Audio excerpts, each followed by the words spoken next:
Hey, good morning, everybody. Now, this week, cancel culture really has gone completely balmy because the letter Z has now been cancelled. Yes, Germany is saying that if you display the letter Z, that may be a criminal offence. And the reason for this is because the Russian tanks and troops in Ukraine, some of them are taping a letter Z onto the front of the tanks. And there are some social media enthusiasts in Russia who have made this Z campaign to support the Russian side in the conflict in Ukraine. Now, whatever you think about that, okay, they're just doing that. And, you know, like people do things on social media.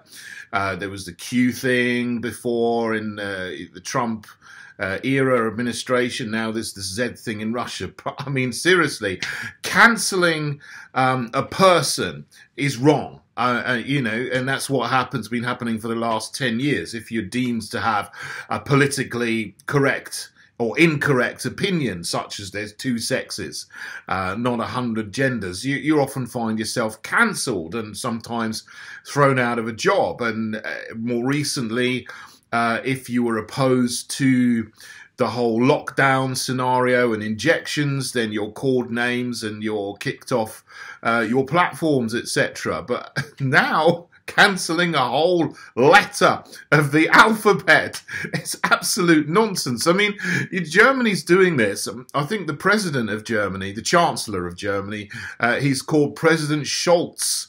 So he's going to have a bit of a problem because his name ends in Z. Is he going to change his name from Scholz to Scholl? And, you know, the Germans are supporting the Ukrainian President Zelensky, whose name actually begins with a Z. Is he going to be called Elensky from now on? And yeah, seriously, I heard also this morning that Samsung, the mobile phone makers, they've actually got a new range of phones called the Galaxy Z, or Galaxy Z if you're in the United States. But they've taken the Z out of the name because they don't want a Z in their phone names anymore. So they're going to have to rename and rebrand their whole Galaxy Z range because they're cancelling the letter Z. And seriously, this is absolute nuts in terms of cancel culture. I mean, you know, whatever you think about the conflict, if you want to oppose the social media bots saying Z, you just don't have to share their posts and stuff, but don't cancel a whole letter of the alphabet. Seriously, this is absolute nuts.